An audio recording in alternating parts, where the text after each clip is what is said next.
October 12, 1942. The churning Atlantic, 400 miles west of Brest, France.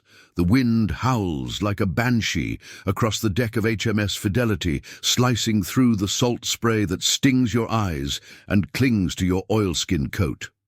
Your Lieutenant Commander Anthony Wynne, Royal Navy, gripping the railing as the corvette pitches violently in the swells. The sky is a bruised grey, heavy with the promise of storm, and the air reeks of diesel fumes and wet wool. Below decks, your crew of 78 souls, mostly young sailors from Liverpool and Portsmouth, hustle in the dim red glow of the mess, checking charts and priming the wireless. Fidelity isn't much to look at. A 190-foot former whaler, her hull scarred from U-boat skirmishes, her 4-inch gun forward caked in rust and barnacles. But she's yours. And tonight, she's carrying a secret that could turn the tide of the war. You feel the weight of the satchel tucked under your arm, its leather case bulging with sealed envelopes stamped Ultra Secret. Inside are the decrypted intercepts from Bletchley Park, codenamed Ultra, detailing the exact positions of a wolfpack of 7 U-boats converging on convoy ONS 136. If these documents reach Admiral Sir Andrew Cunningham's fleet in Gibraltar, they could reroute the convoy and save 40 merchant ships loaded with tanks, fuel and food for the North African campaign. Lose them, and Rommel's Africa Corps gets a lifeline. You've handpicked the courier, Petty Officer Elias Thorne, a wiry 24-year-old from Swansea with a sailor's steady hands and a miner's grit. He's waiting in the wardroom now, nursing a mug of tea gone cold, his uniform crisp despite the chaos. "Skipper," Thorne says as you enter, his voice cutting through the creak of bulkheads and the distant thrum of the engines. He stands, snapping a salute that's more habit than formality in this cramped tub. His eyes flick to the satchel, dark, haunted eyes that have seen too many depth charges bloom like underwater flowers. "Permission to verify the cargo, sir?" You nod, sliding the satchel across the scarred oak table. Thorne's fingers, calloused from years of hauling lines, undo the clasps with practiced care. He pulls out the top folder, typed pages dense with grid coordinates, ship silhouettes, and phrases like U564 expected at 48° N, 20° W by dawn. Below it, the crown jewels, a partial Enigma key recovered from a scuttled sub last month. Thorne whistles low, a sound lost in the groan of the ship as she heels to starboard. "Bloody hell, this is it, isn't it? The ghost in the machine." "More like the noose around Hitler's neck," you reply, your voice steady but your pulse racing. You've seen what happens when intelligence fails. The slaughter of SC-107 last month, 15 ships gone in a night, 800 men to the fishes. Fidelity's mission is straightforward. Rendezvous with HMS Vidette at dawn. Transfer the satchel under the cover of a feint attack on a lone U-boat scout. But the Atlantic doesn't care for plans. Depth charges rattle in their racks below, and you can almost taste the fear in the air, mingled with the sharp tang of unwashed bodies. As the clock ticks toward 2200 hours, you gather the officers on the bridge. The wheelhouse is a coffin of brass and glass, fogged with condensation. Sub-Lieutenant Maria Duval, yes, a woman, one of the few WRNS officers at sea, her French accent a reminder of occupied ports, plots the course on the chart table, her pencil scratching like claws on wood. "Wind's shifting west, sir. We'll make the waypoint by 0400 if the engines hold." "They'll hold," you say, though you doubt it. Fidelity's boilers are patchwork, prone to seizures in rough seas. Beside her, gunner's mate Harry Sparks Jenkins fiddles with the ASDIC set, its pings echoing faintly like a heartbeat in the dark. The crew knows something's up. Whispers of "special cargo" ripple through the forecastle, but not the details. Loose lips sink ships, and yours is already low in the water. You step out onto the exposed bridge wing, the cold biting through your greatcoat. Waves crash over the bow, drenching your boots, and you imagine the U-boats out there. Sleek shadows with wolfish commanders like Otto Kretschmer, their torpedoes hungry for hulls. Thorn joins you, lighting a cigarette despite the blackout rules, the flare briefly illuminating his stubbled jaw. "Ever think about after, sir, when this lot's done?" "Every bloody night," you admit. Your wife, Ellen, waits in Plymouth with your toddler son. Letters from home are your only anchor. But duty's a cruel mistress. You! Thorn exhales smoke into the gale. "Got a girl in Cardiff, promises of a pub and a pint. But first we deliver this." He pats the satchel, now secured in a waterproof pouch at his belt. The alarm klaxon shrieks at 23:15. ASDIC contact bearing 270, range 5,000 yards. Your heart slams against your ribs as you bellow orders. "Action stations, full ahead both." The deck vibrates as turbines whine, Fidelity surging forward like a terrier after a rat. Lookouts strain into the blackness, binoculars fogging, while below the gun crews swarm the twin Oerlikons, shells clinking into breaches. Duval's voice crackles over the tannoy. "Hydrophone effect, sir, definite screw noises, single contact closing fast." You grab the voice pipe to the engine room. "Chief, give her all you've got." The response is a guttural roar as steam pressure builds, the ship shuddering under the strain. Thorn's at your side, Satchel clutched like a talisman, his face pale but set. The sea boils around you, whitecaps foaming like rage, and in the distance a phosphorescent wake betrays the hunter.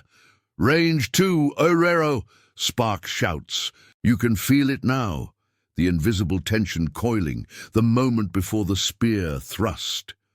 Flares arc skyward from the stern chaser, blooming into harsh white light that paints the waves in stark relief. There, silhouetted against the horizon, a periscope, sleek and predatory, slicing the surface. "Fire!" Your command unleashes hell. The 4-inch gun booms, recoil slamming the deck like a giant's foot. Shells whistle into the night, straddling the U-boat's position with geysers of spray. But she's diving, the conning tower vanishing as bubbles roil the water. Depth charges away. The explosions rock the sea, shockwaves vibrating through your bones. And for a heartbeat, silence. Then the torpedo wake, a ghostly V slicing toward Fidelity's starboard side. Time slows. You see Thorn's eyes widen, his hand reaching for the satchel as if to shield it. "Pass it on!" you roar, but the world erupts in fire and flood. The impact lifts the ship, twisting her like a toy, and water surges aboard in a roaring torrent. Men scream, steel buckles, and you're thrown against the rail, the satchel torn from your grasp into Thorn's desperate arms. In the chaos, Thorn staggers toward the aft hatch, passing the pouch to a scrambling, able seaman, young Tommy Hale, barely 19, his face a mask of terror. "Take it below, to the escape trunk," Thorn yells, shoving him through the tilting deck. But the U-boat's not done. Another fish streaks in, and Fidelity heaves, her spine cracking. Bulkheads groan, lights flicker to red emergency glow, and the sea claims her inch by merciless inch. You claw your way to the bridge, water knee-deep and rising, barking evacuation orders. Duval's there, blood trickling from a gash on her forehead, helping Jenkins seal the wireless room. "Abandon ship, all hands!" The satchel. Thorn's got it, or Hale does. You can't see through the smoke and spray. Life rafts deploy with a hiss, men tumbling into the frigid Atlantic, their cries swallowed by the wind. Thorn emerges from below, sodden and gasping, the pouch miraculously intact. He spots you amid the debris and hurls it across the flooding deck. "For the convoy, sir! For everything!" His words are cut short as a spar swings loose, sweeping him overboard into the abyss. You catch the satchel, its weight a lifeline, and leap for the nearest Carly float, pulling Hale aboard with you. Around you, Fidelity lists, her guns silent, her lights winking out one by one. Sailors flounder in the oil-slicked waves, dozens, scores, passing the satchel hand to hand in a desperate chain, voices hoarse. "Here, take it, don't let go, God save us! The U-boat circles, machine guns chattering, picking off survivors like fish in a barrel. Bullets zip past your ear, plucking at the raft's canvas.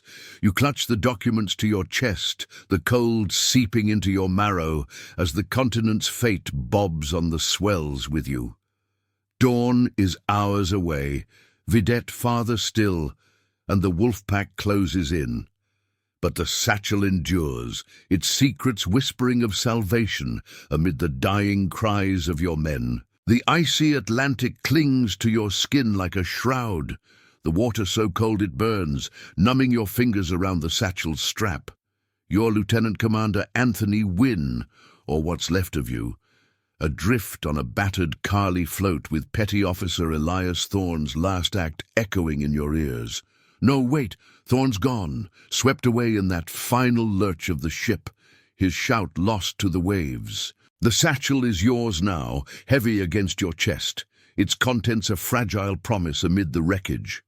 Around you, the sea is a graveyard. Oil slicks shimmer under the faint moonlight. Broken spars bob like accusing fingers, and the cries of your men pierce the night. Gasps, sobs, the occasional guttural curse as they fight the swell. Able seaman Tommy Hale clings to the float's edge beside you, his young face ghostly pale, lips blue and trembling. He's lost his helmet, his uniform a sodden ruin plastered to his frame, but his eyes lock on the pouch with a fierce determination that belies his 19 years. "Sir, the docks, they're safe." His voice is a rasp, barely audible over the wind's mournful howl and the distant chatter of the U-boat's machine gun, stitching bullets into the water like malevolent rain. You nod, teeth chattering as you cinch the strap tighter.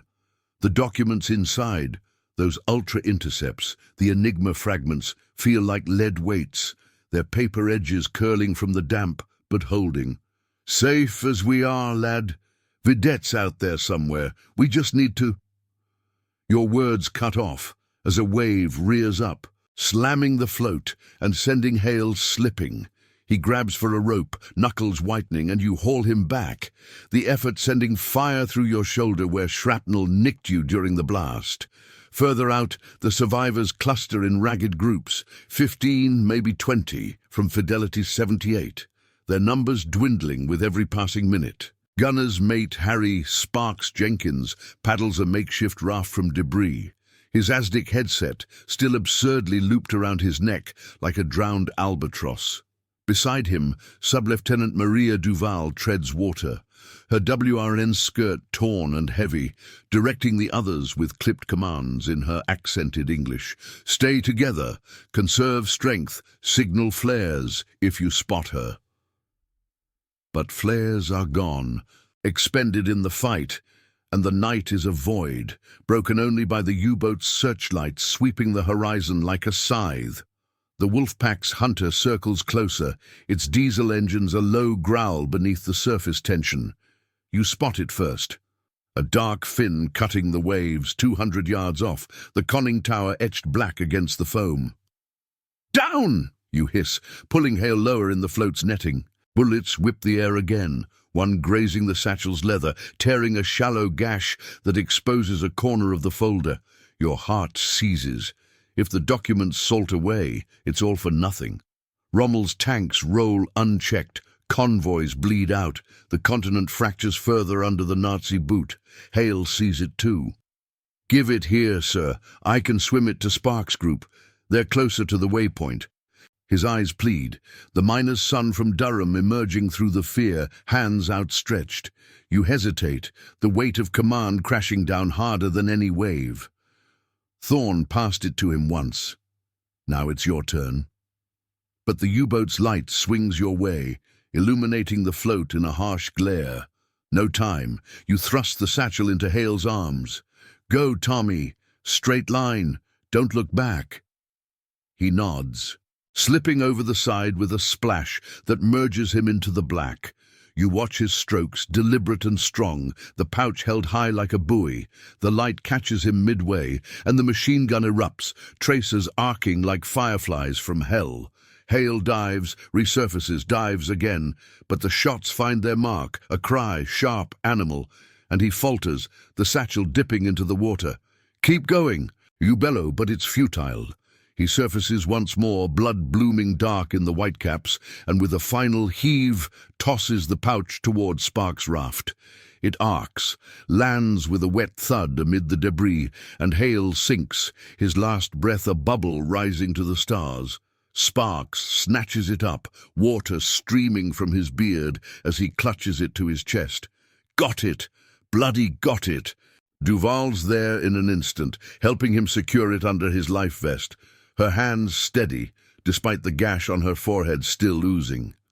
Their group, 8 souls now, including Cook's mate Reggie Potts, who paddles with a broken oar, huddles tighter, whispering prayers and curses.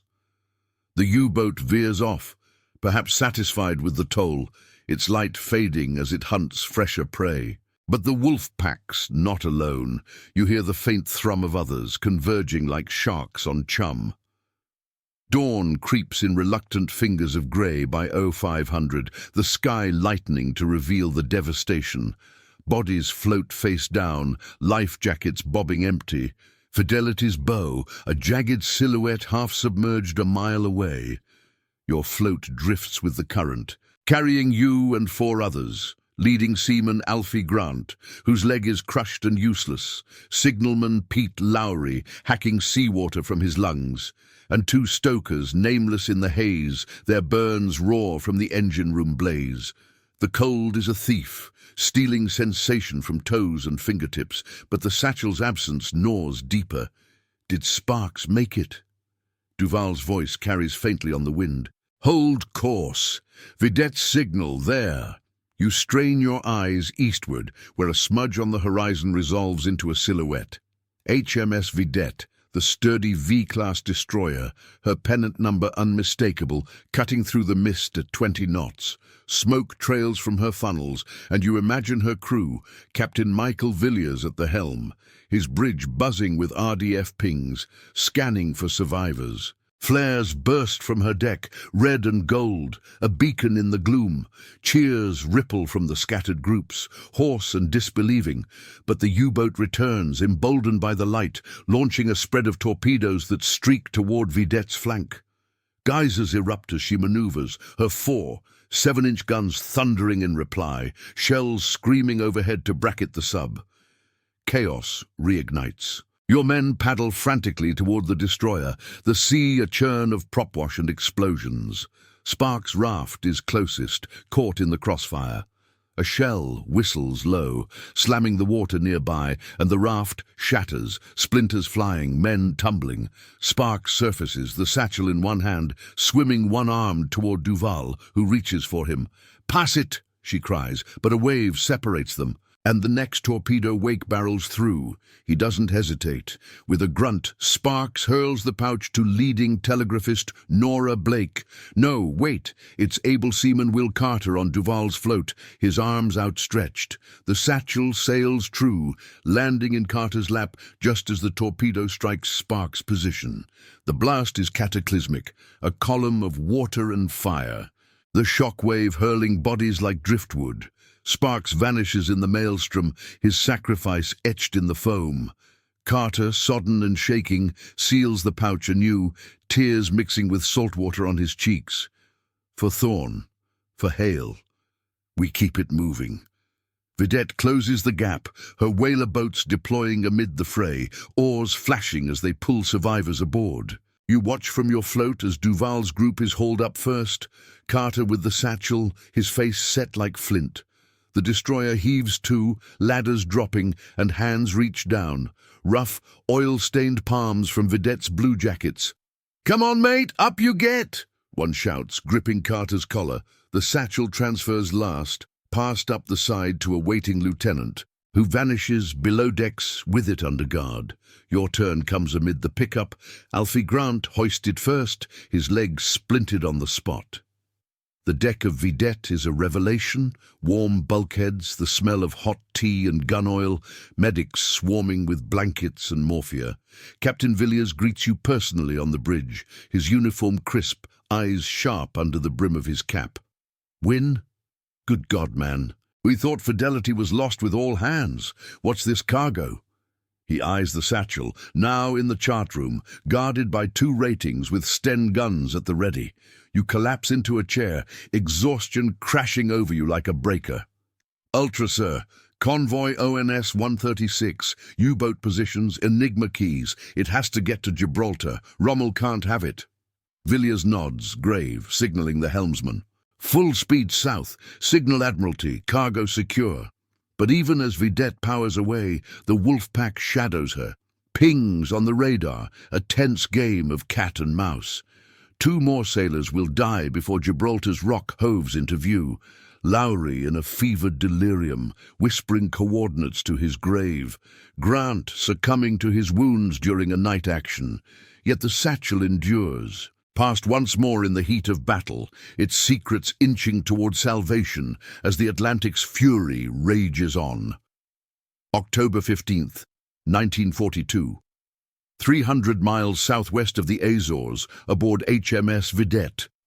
The hum of Vidette's engines vibrates through the steel deck like a persistent itch, propelling you southward through the Atlantic's restless gray expanse.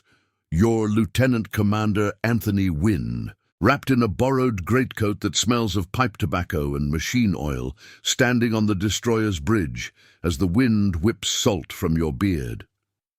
The air is thick with the tang of cordite residue from last night's skirmish, and your body aches from bruises and the cold that Fidelity etched into your bones. Around you, the crew moves with purposeful urgency. Lookouts sweep the horizon with binoculars fogged by spray, while in the wireless room, leading telegraphist Nora Blake taps out encrypted signals to Gibraltar, her fingers dancing over the keys like a pianist in a storm. Captain Michael Villiers paces beside the chart table, his face etched with lines deeper than the furrows in his brow, studying the latest plot. The Satchel rests in the secure locker just aft, under double guard. Able seaman Will Carter posted there now, his eyes never leaving the leather case since he received it from Sparks' dying throw. Carter's a quiet type from Bristol, broad-shouldered with hands scarred from dockyard work, but the weight of the ultra documents has transformed him. He polishes his Lee Enfield rifle obsessively, murmuring to himself about the lads who went under for this. Contact bearing 220, range 80 yards. The ASDIC operator reports, his voice cutting through the bridge chatter like a knife. The plot thickens. Another U-boat, likely from the Wolfpack, tailing you since dawn. Vidette's RDF sets have been pinging them intermittently, shadows slipping in and out of detection. Their commanders probing for weakness. Villiers snaps orders, hard a starboard, guns to action stations. The destroyer heels sharply, her fore. 7-inch turrets traversing with a mechanical growl, barrels elevating toward the threat. You grip the rail as the deck tilts, feeling the familiar coil of tension in your gut. The Satchel's secrets burn in your mind, those precise U-boat grids that could shield convoy ONS 136 from annihilation, the Enigma keys that might unlock more Nazi deceptions. If Vidette falls, Gibraltar's too far. The documents scatter to the depths, and Montgomery's 8th Army starves in the desert. Below, in the mess deck, survivors from Fidelity huddle under blankets. Sub-Lieutenant Maria Duval, her forehead bandaged, sketching recovery positions on a scrap of chart. Leading seaman Alfie Grant, pale and feverish from his mangled leg, dosed with morphia but clinging to consciousness. The first torpedo wake appears at 1400 hours, a frothing scar on the sea's surface streaking from the southwest. Vidette's screws churn, evading with a desperate zig, but the blast rocks her stern, close enough to buckle plates and send crockery shattering in the galley. Alarms wail, and black smoke billows from the after-deck house. "Damage control parties aft!" Villiers bellows, his voice steady amid the chaos. You race down the companionway, boots pounding steel, to the secure locker where Carter stands sentinel. He's already moving, satchel in hand. As the ship shudders again, "Sir, another fish incoming." Water surges through rents in the hull, ankle-deep and icy, swirling with debris. Carter thrusts the pouch toward you. "Can't risk it here. Pass it forward, to the bridge safe." But a secondary explosion rocks the midships, flames licking up from the boiler room, and the lights flicker to emergency red. Stokers pour out, faces blackened, one clutching a burned arm. In the smoke, Carter stumbles, shoving the satchel into the arms of cook's mate Reggie Potts, who materializes from the galley, his white singed and flour-dusted. "Take it up top, Reg. Tell the skipper it's gold," Carter yells, turning to help a trapped rating trapped under a fallen beam. Potts nods, wide-eyed, and bolts for the ladder, the pouch bouncing against his hip. You follow, hauling a fire hose, but the deck erupts in earnest now. The U-boat surfaces briefly, 4 yards off, her deck gun barking shells that whistle overhead, one slamming the forecastle with a thunderclap.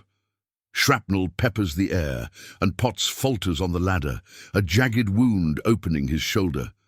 Blood soaks his tunic, but he climbs, gasping, emerging onto the heaving deck.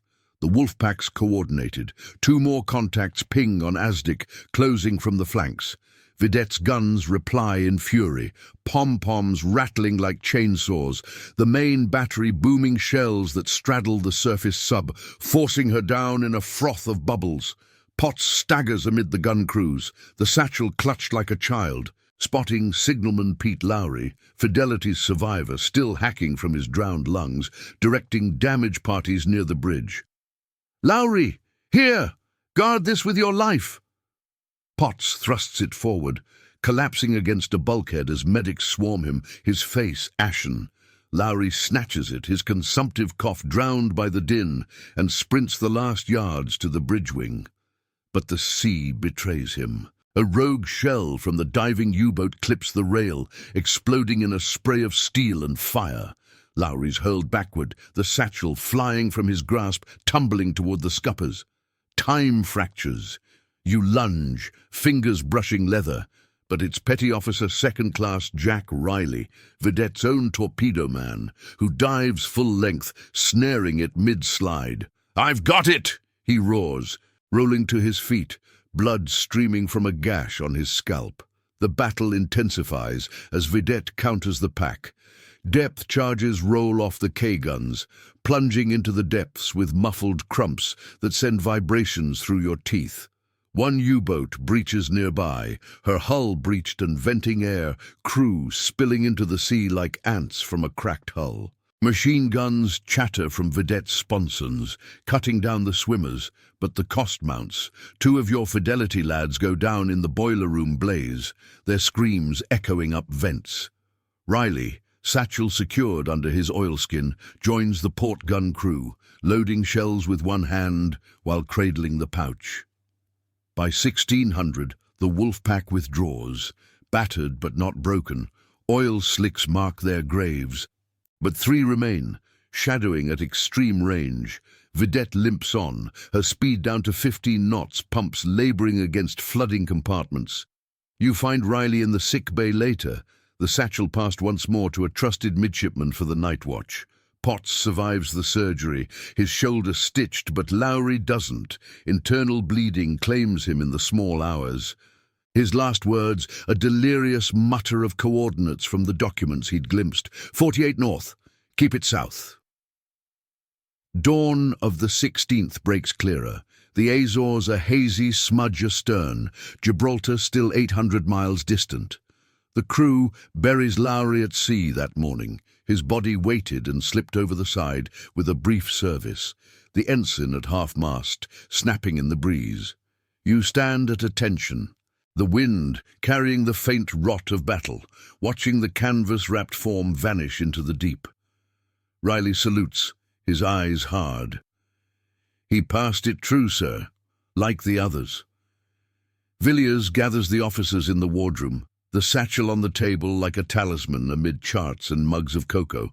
Admiralty confirms ONS 136 rerouted.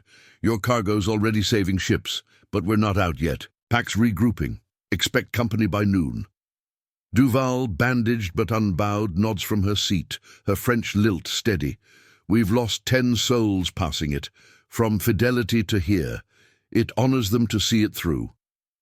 The day wears on in watchful tension, the horizon empty but for the endless roll of waves.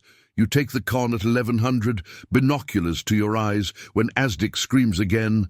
4 contacts, converging fast. The Satchel's chain of hands lengthens, from Riley to the midshipman during a drill, then to Duval as she assumes signals duty. Another attack builds, torpedoes feathering the sea, and in the fray, 2 more will fall. Grant whispering final prayers as infection takes him, and a vidette gunner caught in the blast, before the pouch finds safer harbor. Yet with each pass, the documents draw closer to the rock, their power a fragile flame against the gathering storm. October 17th, 1942. 500 miles west of Gibraltar, the Strait's gateway a tantalizing blur on the horizon. The sun hangs low and merciless over the Atlantic, turning the waves into hammered silver that dazzles your eyes and heats the vedette's deck like a griddle. Your Lieutenant Commander Anthony Wynne, leaning against the bridge combing, the borrowed uniform chafing your salt-crusted skin as you scan the sea through binoculars smeared with spray. The air hums with the drone of the destroyer's fans, sucking in the metallic bite of overheated engines, and beneath it all, the faint, acrid whiff of yesterday's burial, Lowry's canvas still fresh in your nostrils. Vidette pushes on at a limping 12 knots, her patched hull groaning with every swell, water sloshing in the bilges like a drunkard's regret. The crew's faces are gaunt, shadowed by exhaustion, but there's a steel in their eyes now, forged from the chain of hands that's carried the Satchel this far. Captain Michael Villiers stands at the chart table, his compass rose tattoo peeking from his rolled sleeve as he adjusts the plot with a grease pencil. The ultra documents, those ghost-written pages of U-boat positions and Enigma whispers, sit in the captain's safe, guarded by Sub-Lieutenant Maria Duval, who's taken the watch there, her bandaged head tilted as she pores over a signal log. Duval's voice drifts up from below, sharp and accented, correcting a yeoman's transcription. No, it's 36° west, not 35. Precision saves lives. She's become the Satchel's unofficial custodian, her French resolve a bulwark against the doubt creeping through the ship. Able seaman Will Carter paces the quarterdeck, his Bristol burr muttering to himself as he checks the depth charge racks, the pouch's memory etched into his palms like a brand. He hasn't slept since catching it from Sparks. Instead, he drills the gun teams, barking orders that echo off the superstructure. Load faster, you lot. Next time it's not a drill.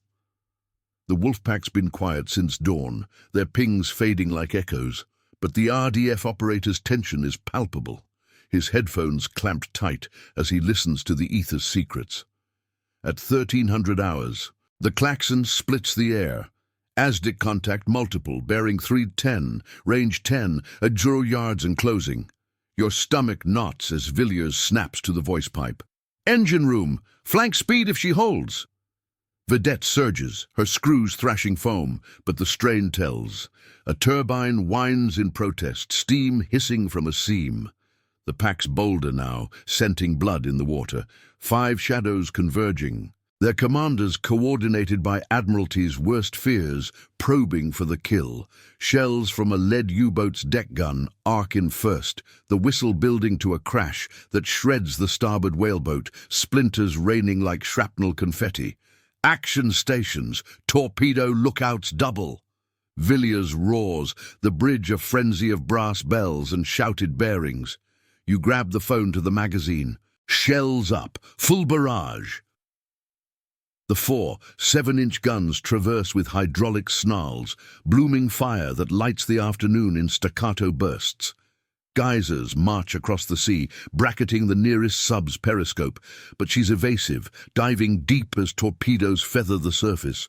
3 wakes, V-shaped scars homing on Vedette's bow. The destroyer twists like a dancer, countermeasures bubbling astern. But one fish clips the port quarter, the explosion a thunderclap that hurls you against the bulkhead, ears ringing. Water erupts in a geyser, flooding the wardroom and shorting lights to sporadic flickers. Alarms wail anew, and black smoke chokes the companionways as fires ignite in the after compartments. You stagger down, tasting blood from a split lip, to the captain's cabin, where Duval's already moving. She's got the satchel out, clasping it to her chest amid the tilting deck, her face smudged with soot. "Sir, the safe's buckled. We can't leave it," she says, eyes wide, but voice steady, thrusting the pouch toward you. The ship heels sharply, crockery shattering below, and a bulkhead groans like a dying beast. Carter bursts in, rifle slung, hauling a fire extinguisher. "Pass it aft, ma'am, to the boat deck. We'll swim it if we have to." But the second torpedo strikes midships, a cataclysm of rending steel and flooding roar that lifts the deck and slams you all to the deck plates. Water surges in, knee-deep and churning, carrying debris, loose charts, a shattered lamp, the acrid reek of fuel oil. Duval rises first, coughing, the satchel waterproof, but her uniform sodden. She shoves it into Carter's arms. "Go! Through the galley hatch! Tell Villiers it's en route to the whaler!" Carter nods, bolting into the smoke, but the flames block his path, forcing him starboard. Leading stoker Tom Hargrove, one of Vedette's black gang, emerges from the engine room hatch, his face blistered and hands raw, spotting the pouch. "Give it here, lad. I've got a clear run below." Carter hesitates, then passes it over, turning to fight the blaze with his extinguisher. Hargrove clutches the leather, its bulk awkward against his oil-slicked chest, and dives into the flooding corridor, wading toward the stern escape. The U-boats press the attack, their screws thrumming like predators' heartbeats. Depth charges roll off Vedette's rails in retaliation, the blasts sending shockwaves that rattle your teeth and pop eardrums. One sub surfaces 200 yards off, her 80mm gun hammering shells that straddle the bridge, killing 2 lookouts in a spray of blood and glass. Hargrove reaches the boat deck amid the chaos, the satchel dripping but intact, only to find the whalers jammed with panicked ratings.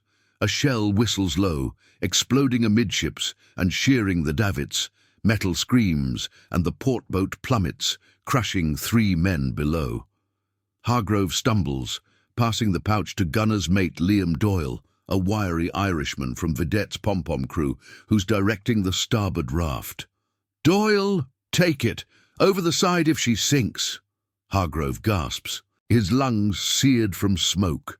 Doyle snatches it, slinging it over his shoulder as he loads the last survivors. But the pack's torpedoes find their mark again. A spread from the submerged leader slams the stern, the blast ripping Hargrove in half, his body vanishing in a vortex of fire and foam. His scream cuts short, swallowed by the sea, but the satchel flies from Doyle's grasp in the shockwave. Tumbling across the tilting deck, you see it all from the bridge wing, heart pounding as you leap down the ladders, dodging flames. Doyle lunges, fingers grazing leather, but it's ordinary seaman Evie Lang. No, wait, it's signalman Rory Finch, a lanky Scot from the wireless shack, who dives and secures it, rolling clear as the deck buckles. "Got the bastard!" Finch yells, blood trickling from a shrapnel cut on his arm, clutching the pouch like a rugby ball. He scrambles to the rail, where the starboard whaler hangs precariously, ropes fraying under the strain. Villiers' voice booms over the tannoy. "Abandon ship! All hands to boats! Cargo priority!" The destroyer lists to 30 degrees, her bow rising as the stern floods, screws idling uselessly. Finch passes the satchel to the boat's coxswain. Chief Petty Officer Ned Baxter, a grizzled veteran with a peg leg from Jutland days, who stows it under the thwarts amid oars and water breakers. "For Gibraltar, lads! Row like hell!"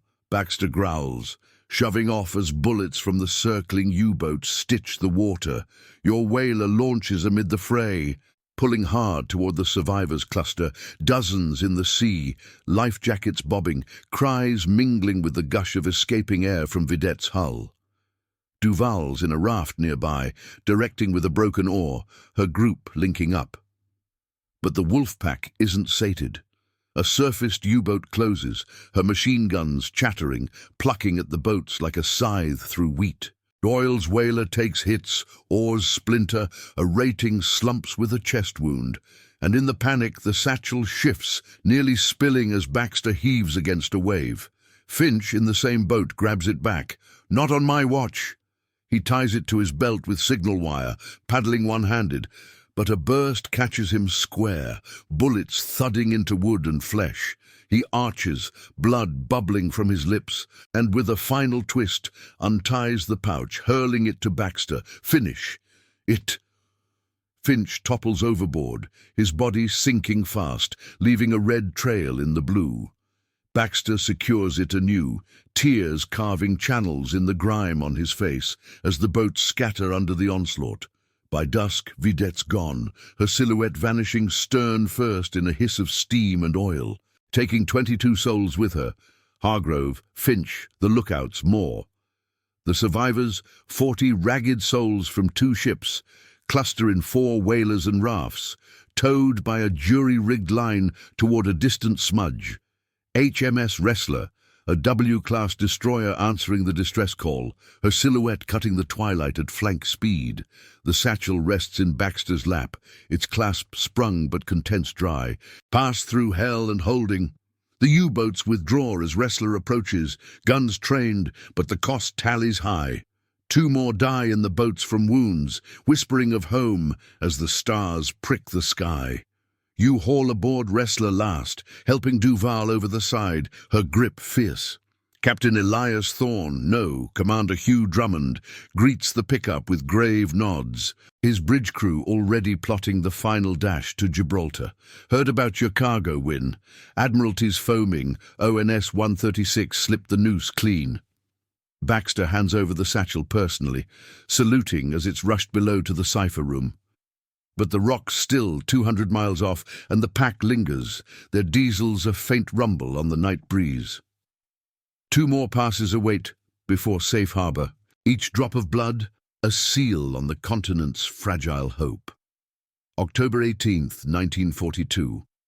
150 miles northwest of Gibraltar, the Straits narrows a shimmering promise on the southern horizon. The deck of HMS Wrestler vibrates under your boots like a living thing, her triple expansion engines pounding out 28 knots through the Atlantic's deceptive calm. Your Lieutenant Commander Anthony Wynne, huddled in the destroyer's wardroom, with a tin mug of scalding cocoa that does little to chase the chill from your marrow, the borrowed sweater from Wrestler's stores scratching your neck like sandpaper. The air below decks is a stifling brew of sweat, boiled cabbage from the galley, and the oily tang of the bilge pumps labouring against the scars from Vidette's last stand. Sunlight slants through the portholes in golden shafts, dappling the scarred oak table where the satchel lies open under guard, its leather cracked but the documents within, those ultra-intercepts, grid after grid of U-boat doom, fanned out like a poker hand against Rommel's desert gamble. Commander Hugh Drummond leans over the table, his salt and pepper beard flecked with tobacco crumbs, tracing a finger along the latest Admiralty plot. The Wolfpack's ghosts haunt the edges, 3 subs confirmed shadowing at 20 miles. Their diesels are intermittent thrum picked up by Wrestler's Type 271 radar, flickering like malevolent fireflies on the operator's scope. Owens 136 is through clean. Your lot rerouted her past the trap, but these bastards know we're carrying something hot. Expect a sting before the rock. His voice is gravel, honed from years chasing shadows in the med, and you nod, the weight of 8 dead, Thorne, Hale, Sparks, Lowry, Grant, Hargrove, Finch, and the unnamed stoker who passed it in Vedette's blaze, pressing on your chest like an anchor. Sub-Lieutenant Maria Duval sits across from you, her bandaged forehead a stark white against her olive skin, sipping tea laced with rum to steady her hands. She's the Satchel shadow now, her WRNS precision turning the cipher checks into a ritual, cross-referencing Enigma fragments with a slide rule that clicks like dry bones. "The keys hold, sir. Partial but potent. If we deliver, Bletchley cracks the rest." Her French accent clips the words, a reminder of the occupied coasts this intelligence might one day free.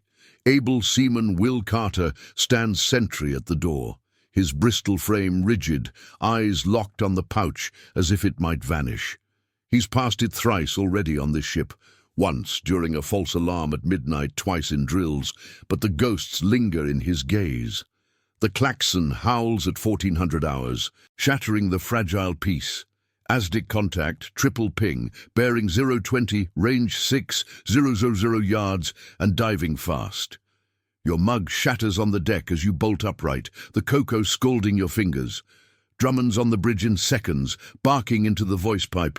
"Full revolutions! Zigzag pattern Zulu!" Wrestler leaps forward, her 4-inch guns swiveling with oily grunts. Crews slamming shells home amid the clang of breeches. The sea outside turns to froth, whitecaps boiling under the bow as the destroyer carves an evasive arc, the sun glinting off her grey paint like molten lead.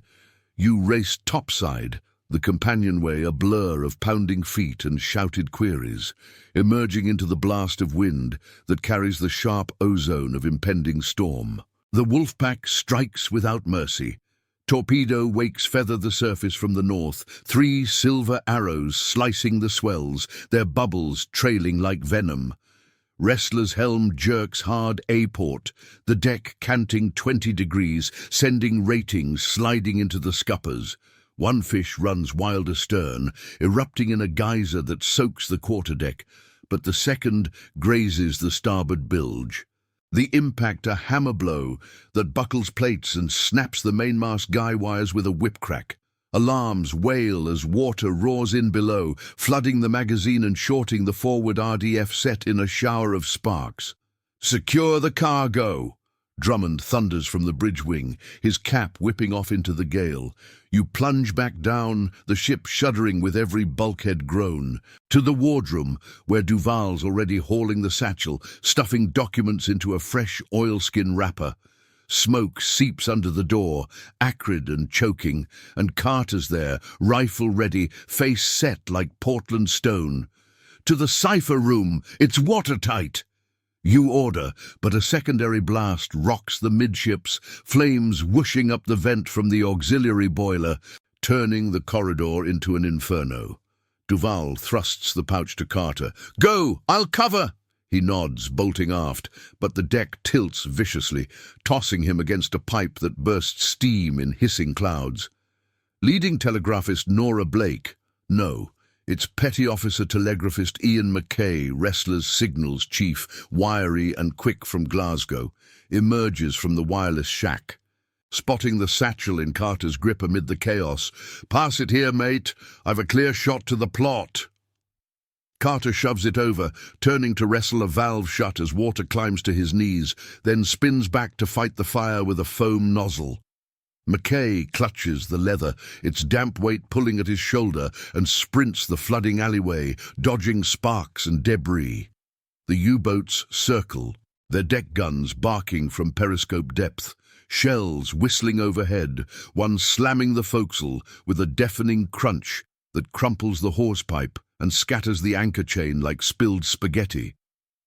Shrapnel peppers the superstructure, whining off steel, and Mackay stumbles on the ladder to the plot, the Satchel slipping from his blood-slick fingers.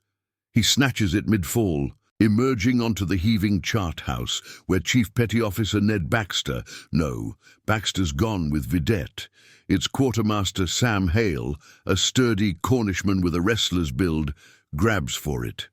"Give it over! Bridge details cut off!" Mackay passes it gasping, but a shell fragments the bulkhead behind him, embedding steel in his back. He slumps, blood pooling on the grating. His last breath, a wheeze. For the convoy. Hale secures the pouch under his tunic, bolting for the bridge as wrestler counters. Depth charges cascade off the throwers, plunging into the depths with hollow splashes that erupt in muffled thunder, shockwaves rattling the hull like dice in a cup. One sub breaches 500 yards off, her conning tower venting black smoke. Crew scrambling onto the casing only to be raked by wrestlers' Earlycons, the twin 20mm chattering like angry hornets. Bodies splash into the sea, but the pack persists. Another torpedo spreads from the east, forcing the destroyer into a desperate corkscrew that strains her rivets. Hale reaches the bridge wing, thrusting the satchel to Lieutenant James "Jimmy" Forster, Drummond's first officer, whose face is streaked with sweat under his helmet. "Cargo secure, sir, but Mackay's down." Forster nods grimly, stowing it in the emergency locker amid the brass and glass of the wheelhouse, even as bullets from a surfaced U-boat zip past, shattering the gyro repeater in a spray of oil and shards.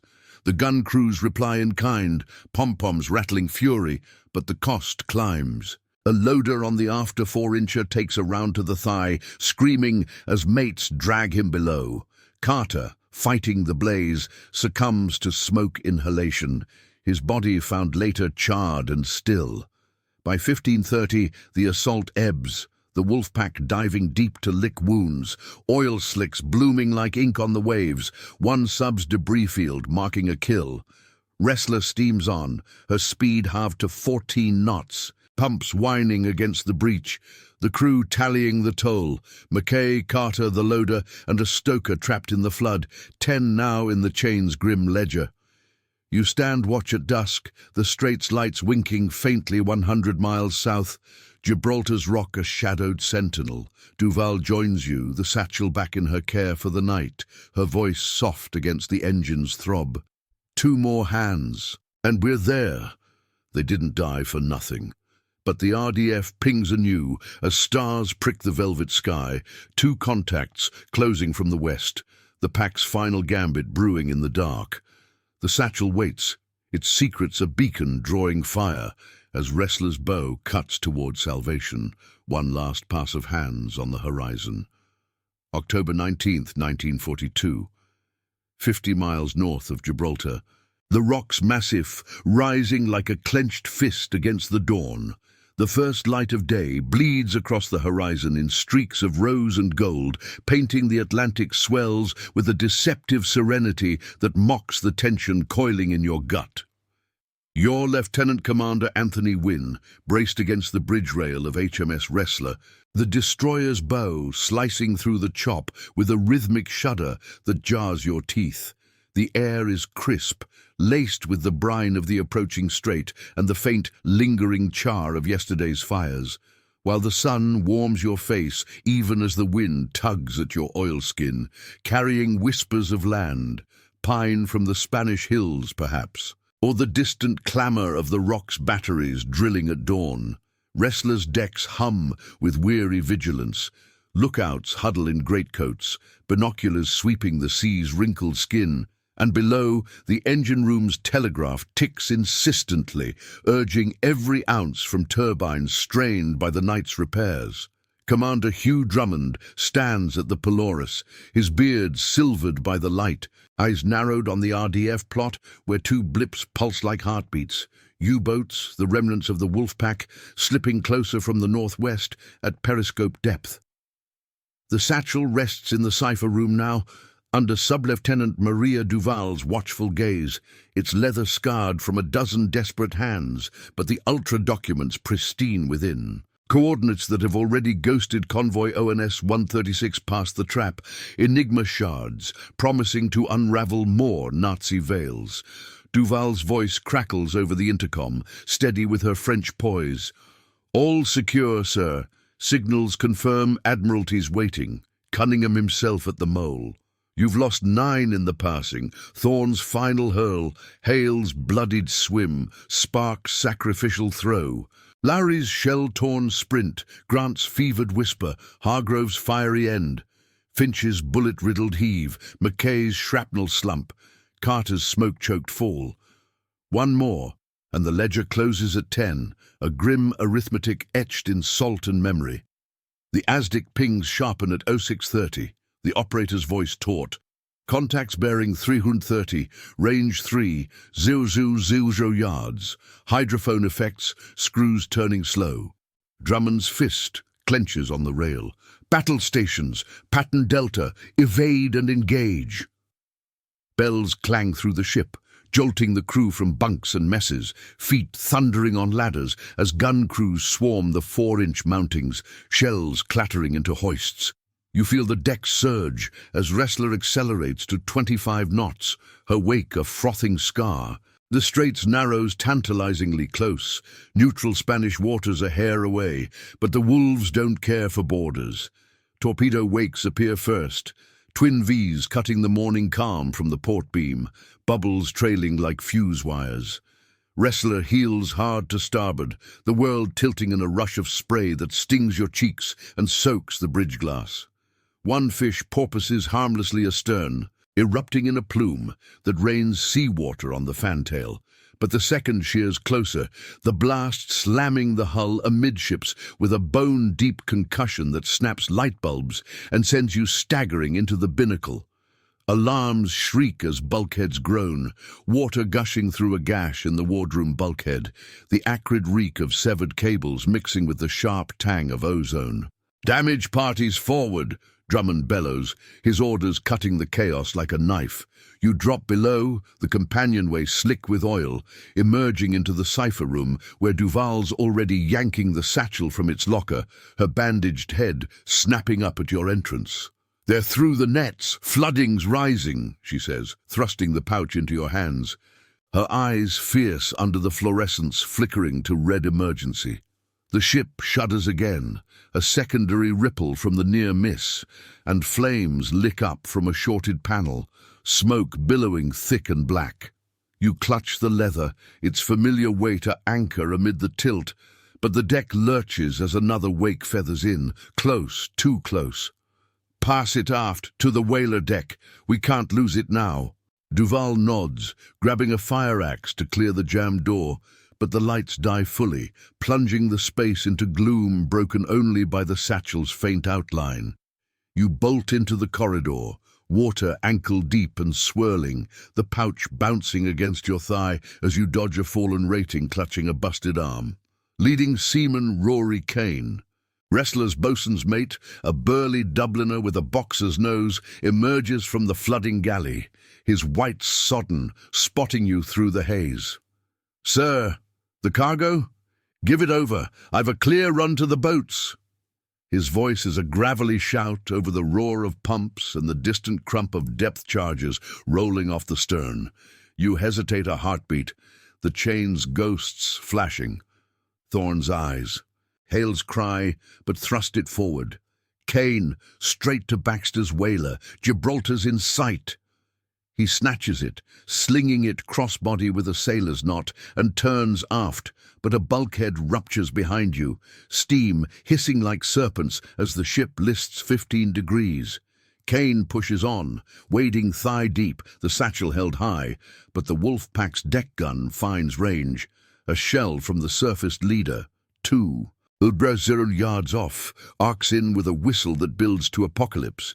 It strikes the superstructure just forward of the bridge, the explosion a fireball that shreds the funnel guys and hurls shrapnel in a lethal hail.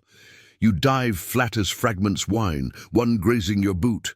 But Kane's caught full in the blast, steel tearing his chest, blood spraying the bulkhead in a crimson arc.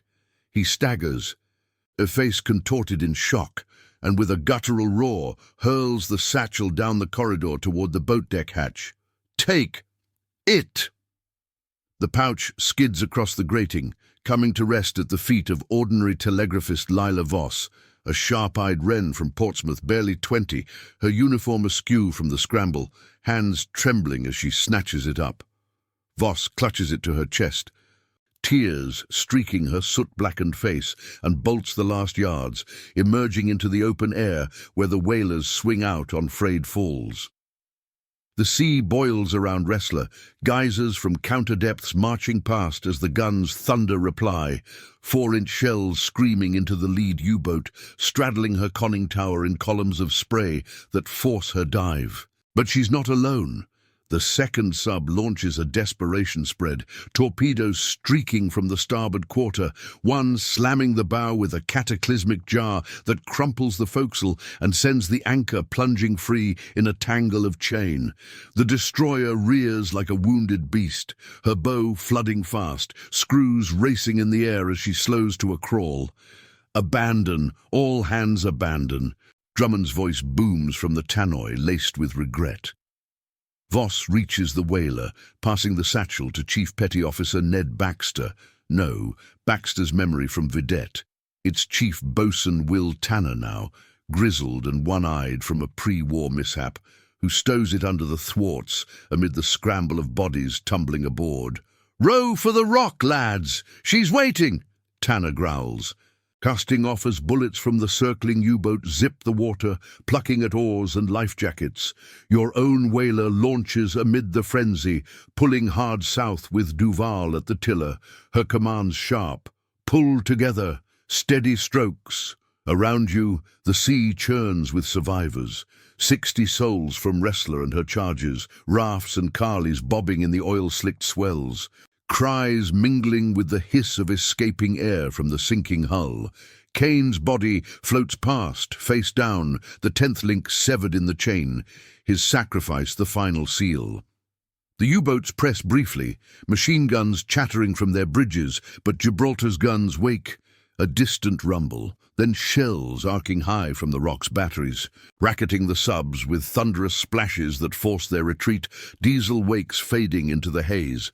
By 0800, the strait opens like a promise, the Rock looming massive and unyielding, its slopes dotted with searchlights sweeping the approaches. HMS Fidelity's Ghost, your first command, fades astern with Vidette and Wrestler, 3 graves in the deep. Motor launches from the mole roar out, prows cutting white, hands reaching to haul the exhausted aboard, rough palms slapping backs, voices thick with relief. "Up you come, Navy!" The Satchel transfers last from Tanner's whaler, passed up to a waiting lieutenant commander from Cunningham's staff, his eyes widening at the seals. "Ultra! By God, you've done it!" You stand on the mole later, the sun climbing high over the Barbary castle, the air alive with the clang of dockyard hammers and the shouts of Liberty men. Duval beside you, bandaged but unbroken, watches as the documents vanish into a staff car bound for the tunnel complex beneath the Rock. Admiralty signals crackle in. ONS 136 intact, 40 ships and 200, Jersern tons safe. Rommel's supply lines severed, El Alamein holding firm. The Enigma keys crack more codes by noon, unveiling U-boat redeployments that bleed the wolfpacks dry. 10 sailors died passing that Satchel, Thorne to Hale, to Sparks, to Lowry, to Grant, to Hargrove, to Finch, to Mackay, to Carter, to Kane. Their blood, the ink on the continent's reprieve. North Africa turns, torch lands unblooded. The tide shifts from the Atlantic's maw to Europe's shores. You light a cigarette, the smoke curling like a salute, as the Rock stands eternal witness to the price of secrets kept.